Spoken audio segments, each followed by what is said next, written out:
There are secrets that have been silenced. Knowledge that never reached the public's hands because it could completely change the way we see life, the universe, and our own consciousness. Among these secrets lies the lost work of Itzhak Bentov, the mystical scientist who dared to unite science and spirituality in a unique language, so dangerous to the powers of that time that parts of his studies were confiscated and hidden. What Bentov discovered is controversial because it challenges not only common beliefs but also the rigid logic of traditional science. He said that a simple mirror, this object we all have at home, can be used as a portal, a ritual that, when performed correctly, connects the human mind to a universal frequency that governs all life.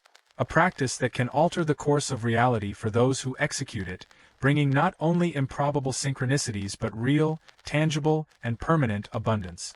And perhaps you feel something upon hearing this, an uneasiness, as if part of you already knew that life is not reduced to daily struggle, fear of scarcity, and the repetition of old patterns. Perhaps this feeling exists because, in some forgotten part of the soul, you are also part of an invisible lineage, a lineage of chosen ones, like angels in disguise walking here on earth, guarding within themselves a power that the world insists on denying. In this video, you won't hear superficial theories or ready-made self-help phrases. What I'm going to share is forbidden knowledge, hidden for decades, and that now comes to light to show that abundance is not something you need to conquer out there. It's a reality that already exists, waiting for you to open the portal to access it. Prepare yourself. What you're going to learn here is not just information, it's transformation.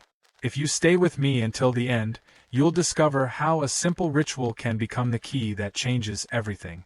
When we speak of Itzhak Bentov, many remember only the ingenious inventor and student of consciousness who sought to explain spirituality with almost scientific precision. However, there are layers of his story that are rarely touched upon, layers that he himself seemed to guard as a secret destined only for those who would dare to expand their perception beyond the limits of what is acceptable. In the final months before his sudden death in 1979, Bentov immersed himself in experiments that are not found in published books, not even in official lectures. In his personal notebooks, which were confiscated by the CIA under what became known as the Gateway Project, there were detailed descriptions of something he called a resonance portal. It wasn't a metaphor, but a concept grounded in his measurements and observations, a specific frequency that he identified as the heartbeat of the universe, located at 7.83 Hz. This same frequency, known today as the Schumann resonance, seemed to Bentov to be more than a natural phenomenon. It was a key, a cosmic password that connected the human mind to the invisible architecture of the universe itself.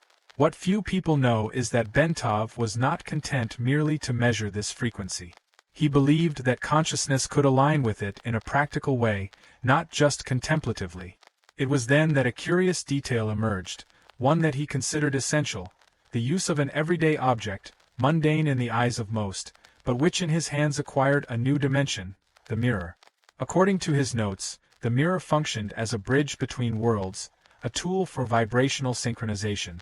For him, when someone positioned themselves before an ordinary reflection, they were not just facing their own image, but facing a field of infinite possibilities.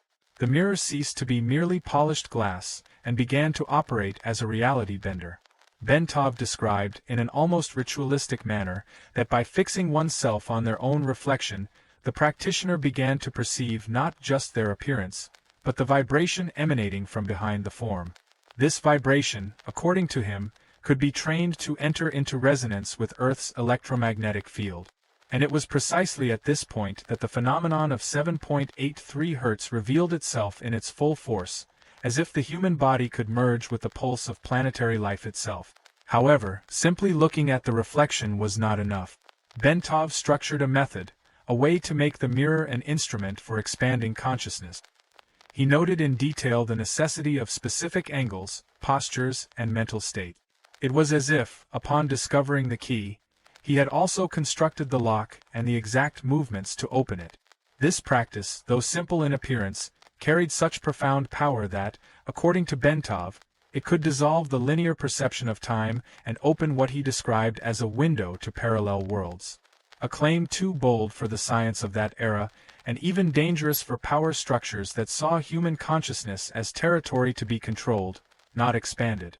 And it was precisely at this point, where the mirror ceases to be merely a reflection and becomes living geometry, that Bentov began to delve into even more daring concepts, exploring how specific angles of reflection created patterns equivalent to the human energetic field. This is where his hidden legacy begins to intertwine with something even more surprising, the sacred geometry of reflection. For Bentov, the mirror was not a passive surface.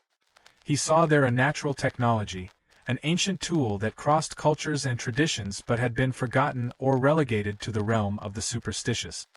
His notebooks revealed that the reflection was a quantum portal, capable of bending spacetime when used consciously. The key lay in geometry. In his investigation, he realized that two mirrors positioned at an angle of 108 degrees generated a unique vibrational field. This number was not chosen at random.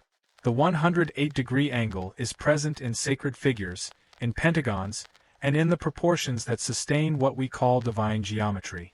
For Bentov, this angle was the link connecting the human body, with its toroidal electromagnetic field, to the universal design itself. When someone places themselves at the vertex formed by these two mirrors, the reflection multiplies infinitely. Each layer of the image is not merely a repetition of the physical form, but an energetic duplication, as if each reflection were a parallel version of one's own being. What seemed merely a visual effect to ordinary eyes, in his research revealed itself as the concrete manifestation of multiple realities coexisting. He said that, before this configuration, two symbolic identities presented themselves, that of the beggar and that of the heir. The beggar is one who asks, who fears, who looks at their reflection and sees scarcity, reinforcing the belief that they must struggle to obtain.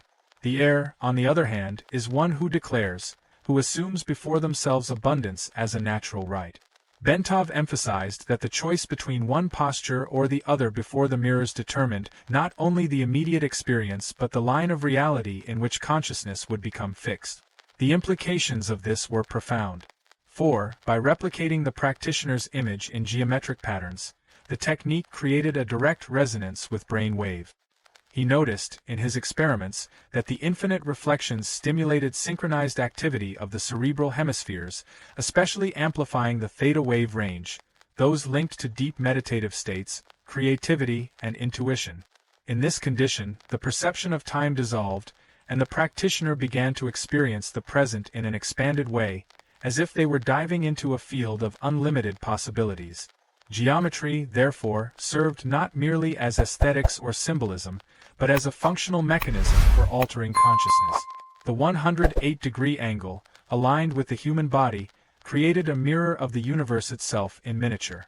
Bentov saw this as proof that the human being, when conscious of their geometric and vibrational nature, can access realities that are normally hidden by the illusion of linearity. He used to write that great apparatus was not necessary for this discovery, but only the courage to truly look at oneself.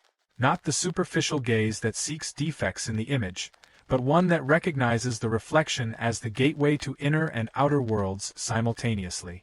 And if before the multiplied mirrors the perception of infinite versions of oneself already opened up, Bentov began to understand that time also needed to enter this game. It was then that he connected the ritual of reflections with the most ancient and regulating movement of human life, the lunar cycle. Bentov always sought patterns. For him, nothing in the universe was random. Therefore, it was not enough to use the mirrors in isolation. It was necessary to integrate the ritual with the larger cycles that govern life on Earth. And among all cycles, none proved as powerful as that of the moon.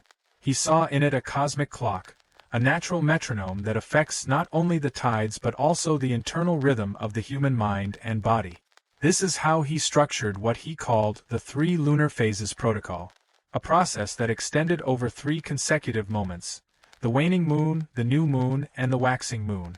Each phase was not merely a marker in the sky but a specific opportunity to program the mirror and consciousness itself with intentions aligned with that celestial movement.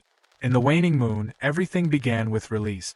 Before the reflection multiplied by the mirrors, the practitioner projected onto the field of infinite images everything that no longer served: fears, beliefs of scarcity, patterns of self-sabotage.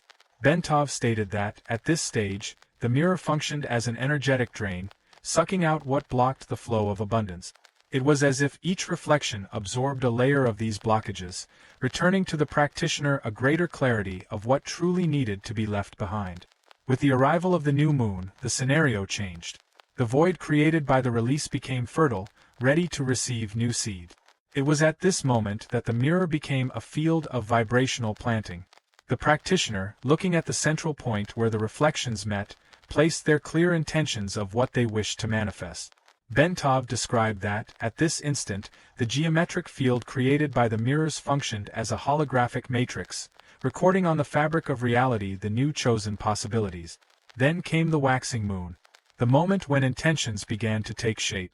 It was before the mirror that the practitioner witnessed the first manifestations, not necessarily in the physical world immediately, but in sensations, signs, synchronicities that revealed themselves almost like small warnings that the new reality was already in motion. Bentov called this anchoring, the art of recognizing the first evidence of change and reinforcing it, so that the chosen line of reality would become increasingly solid.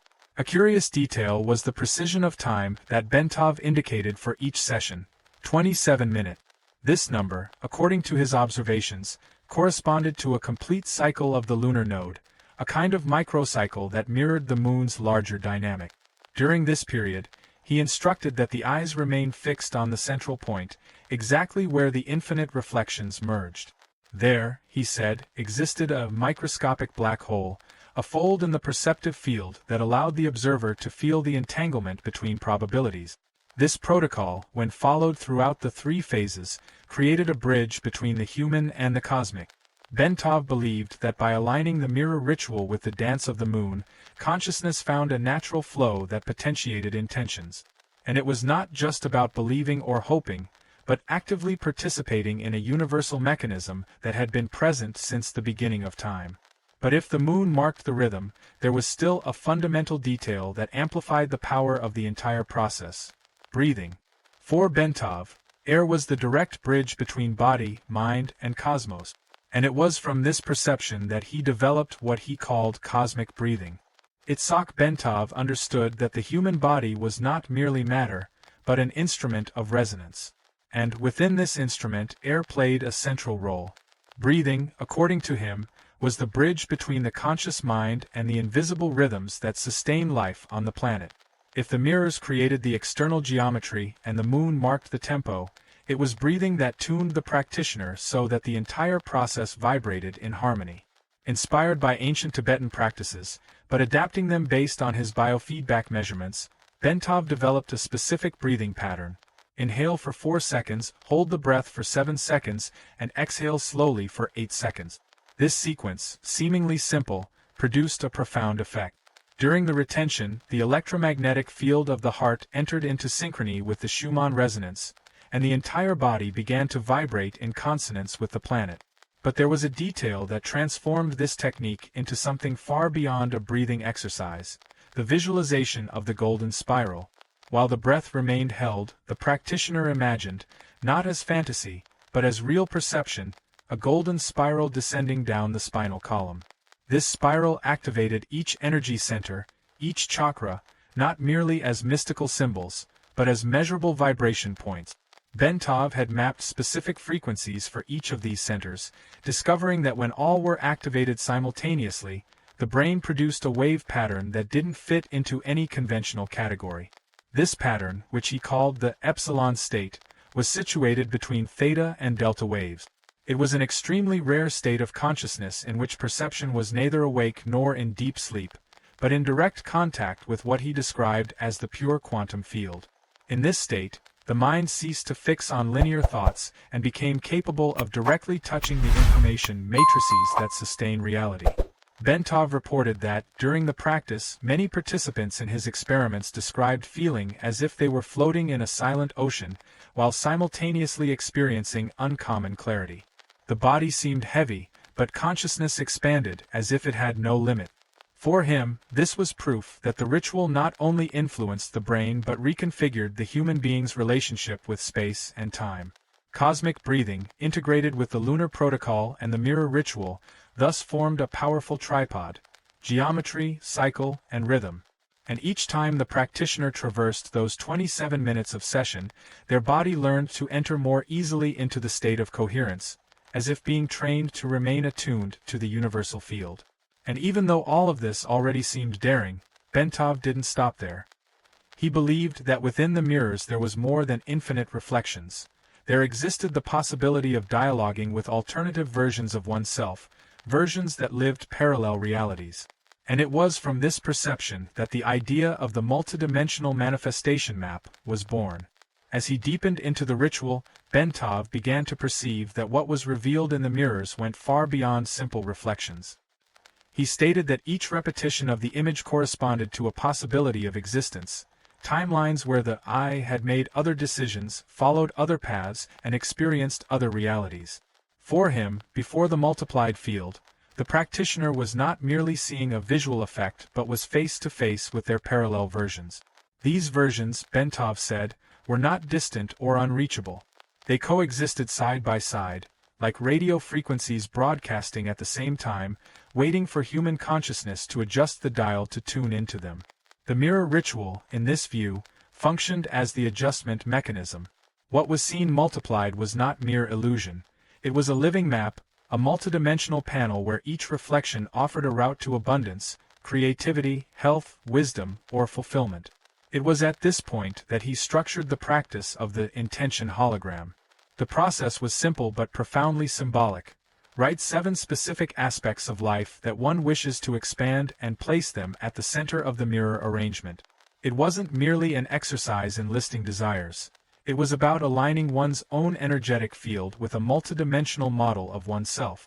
Each word reflected infinitely formed a vibrational network, creating an information mesh that Bentov believed interacted directly with human DNA, as if the body were being instructed to vibrate at the frequency of new possibilities.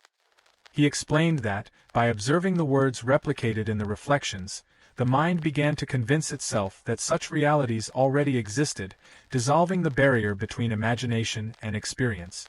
This point was crucial. The brain, upon receiving infinite visual stimuli of an intention, began to encode it as truth. Bentov recorded that this phenomenon generated states of coherence where the sensation of lack disappeared, and in its place arose the concrete experience of abundance already realized. The practitioner, at this moment, began to dialogue with their own parallel versions. It was not about asking or begging for these realities to manifest, but about absorbing the qualities already existing in them. Before the mirrors, the person saw themselves surrounded by hundreds of selves that had already achieved health, prosperity, clarity of purpose, or inner harmony. By focusing on the central reflection, the practitioner made a silent agreement. They brought to themselves the vibration of the most complete self and allowed that vibration to infiltrate every cell of their body. This practice, according to Bentov, did not attract something that was outside, but allowed one to recognize and integrate what already existed in other frequencies. The manifestation map, therefore, was not an exercise in desiring, but a technology of conscious choice.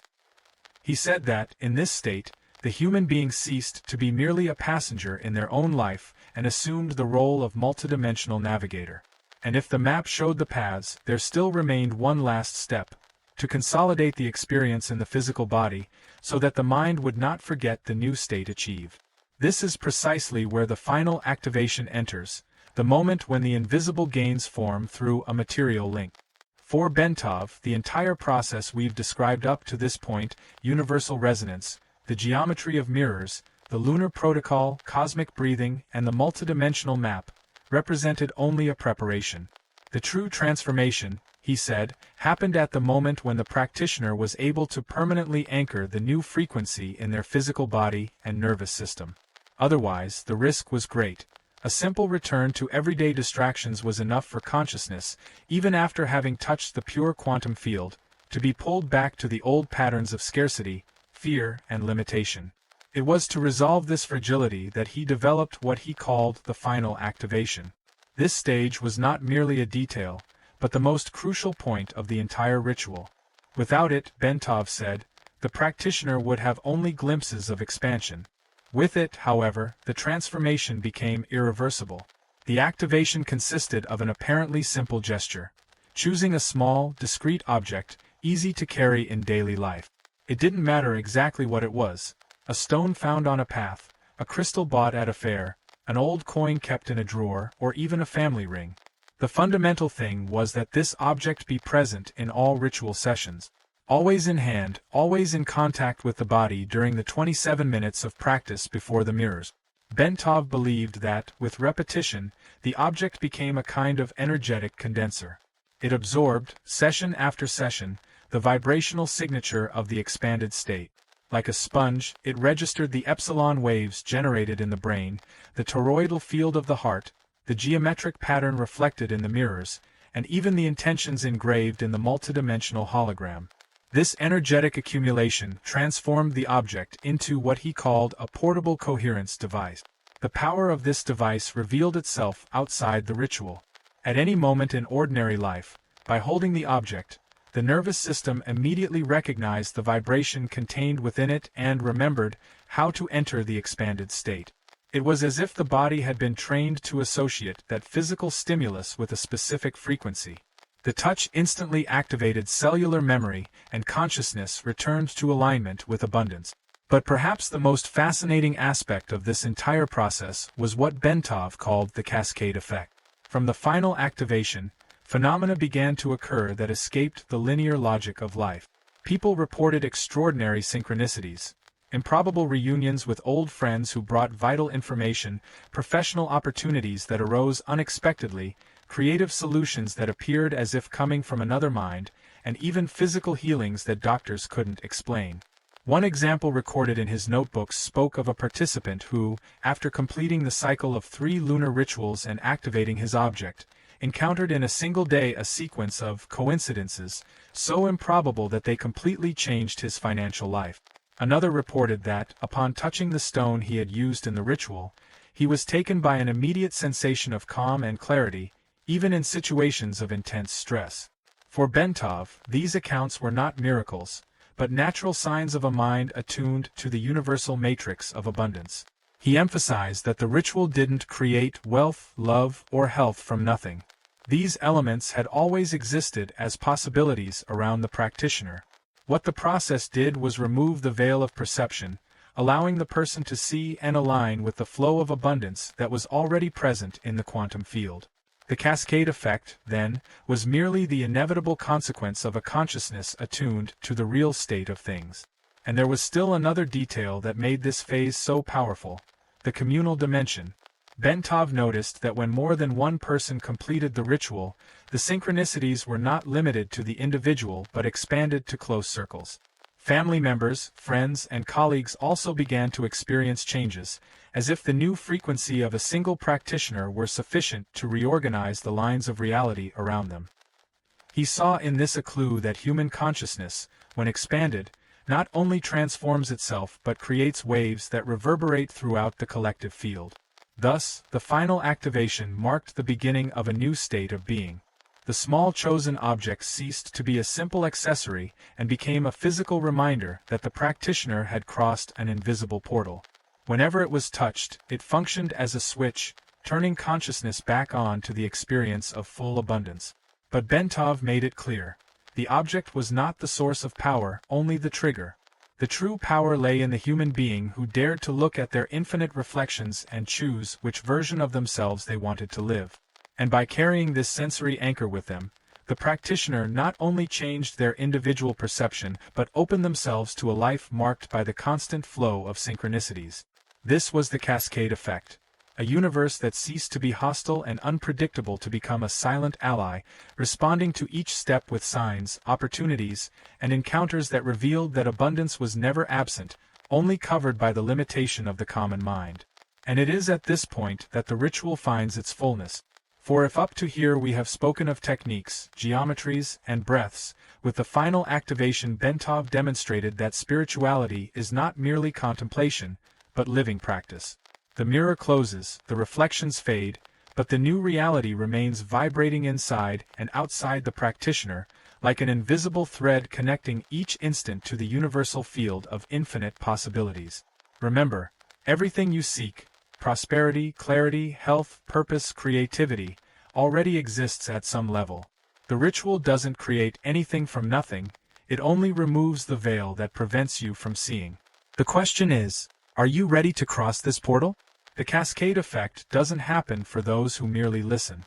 It happens for those who apply, for those who dare to place themselves before the mirrors and choose which version of themselves they wish to live. And you? Will you continue repeating the old patterns, or will you negotiate with your most abundant versions and bring this reality into the now? If this message made sense to you, I want you to write in the comments, "I choose abundance." I want to see who is truly willing to take this step. And of course, if you want to continue receiving teachings like this, subscribe to the channel now and activate notifications. That way, you won't miss any of the upcoming videos and continue deepening your journey into spiritual knowledge that transforms. The universe is already ready to respond. The decision now is yours.